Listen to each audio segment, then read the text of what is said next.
ಶಾ ಜಿಯವರು ಇವರೆಲ್ಲರ ಪ್ರಯತ್ನ ಮತ್ತು ನಿತೀಶ್ ಕುಮಾರ್ ಬಗ್ಗೆ ಇರುವಂಥ ಗೌರವ ಈ ಒಂದು ಫಲಿತಾಂಶ ಅಂತ ನಾನು ಭಾವಿಸ್ತೀನಿ. ಸರ್, ಎನ್ಡಿಎ ಹೊರತುಪಡಿಸಿ ಬಿಜೆಪಿ ಲೆಫ್ಟ್ ದ ಅವರ prime minister and also Amit Shah they will take appropriate. ಅವ್ರು ಏನು ಡಿಸಿಷನ್ ತಗೊಳ್ತಾರೆ ಅದು ಫೈನಲ್.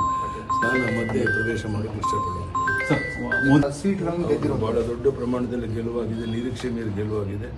ಅದಕ್ಕಾಗಿ ಬಿಹಾರ್ ಜನತೆಗೆ ಅಭಿನಂದನೆಯನ್ನು ಸಲ್ಲಿಸುತ್ತೇನೆ. ಸರ್ಕಾರದ ಬಗ್ಗೆ ಈಗಾಗಲೇ ಒಂದು ತೀರ್ಮಾನಕ್ಕೆ ಬರ್ತಾ ಇದ್ದೇವೆ.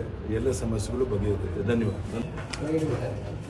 ಎನ್ಡಿಎ 190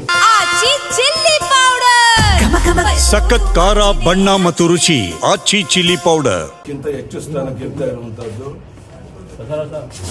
ನಿರೀಕ್ಷೆ ಮೀರಿ ಗೆಲುವನ್ನು ನಾವು ಸಾಧಿಸಿದ್ದೇವೆ.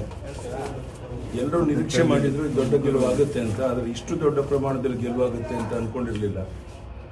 ಬಹುಶಃ ಪ್ರಧಾನಿ ನರೇಂದ್ರ ಮೋದಿಜಿಯವರು, ಅಮಿತ್ ಶಾ ಜಿಯವರ ನೇತೃತ್ವ, ನಿತೀಶ್ ಕುಮಾರ್ ಅವರ ಒಂದು ಆಡಳಿತ, ಇವೆಲ್ಲಕ್ಕೂ ಸಹ ಜನ ಮೆಚ್ಚುಗೆ ವ್ಯಕ್ತಪಡಿಸಿ ಈ ದೊಡ್ಡ ಒಂದು ಗೆಲುವನ್ನು ಕೊಟ್ಟಿದ್ದಾರೆ. ಅದಕ್ಕಾಗಿ ನಾನು ಬಿಹಾರ್ ಜನತೆಗೆ ನಾನು ಅಭಿನಂದನೆಯನ್ನು ಸಲ್ಲಿಸ್ತೇನೆ. ಬಹುಶಃ ಕಾಂಗ್ರೆಸ್ ದಯನೀಯ ಸೋಲನ್ನು ಅನುಭವಿಸಿರುವಂಥದ್ದು ರಾಹುಲ್ ಗಾಂಧಿಯವರ ನೇತೃತ್ವವನ್ನು ಜನ ಒಪ್ಪಿಲ್ಲ ಅನ್ನುವಂಥದ್ದು ಇದರಿಂದ ಸಾಬೀತಾಗಿದೆ. ಇದೆಲ್ಲದರ ಪರಿಣಾಮ ಬರುವಂಥ ದಿವಸಗಳಲ್ಲಿ ಭಾರತೀಯ ಜನತಾ ಪಾರ್ಟಿ ಎಲ್ಲ ಕ್ಷೇತ್ರಗಳಲ್ಲೂ ದೊಡ್ಡ ಸಾಧನೆಯನ್ನು ಮಾಡೋರಿದೆ. ಕರ್ನಾಟಕದಲ್ಲೂ ಸಹ ಇದೇ ರೀತಿಯ ಒಂದು ಗೆಲುವನ್ನು ಸಾಧಿಸಬೇಕು ಅಂತೇಳಿ ಈಗಲಿಂದ ಪ್ರಯತ್ನ ಮಾಡ್ತಾ ಇದ್ದೇವೆ. ನೋಡೋಣ ಏನಾಗುತ್ತೆ ಅಂತ. ನಮ್ಮ ಪ್ರಯತ್ನ ನಾವು ಮುಂದುವರಿಸ್ತೇವೆ. BJP I think NDA won the more than 90 seats.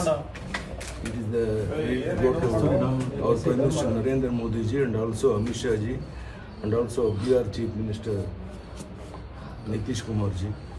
So we welcome this, and in future also BJP in the entire country we are going to come to power, and Congress, you know, the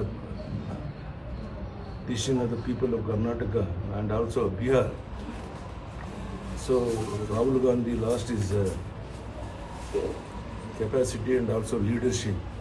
People not at all accepting Rahul Gandhi. That is the important thing we must observe. ರಾಜ್ಯ ರಾಜಕಾರಣದಲ್ಲಿ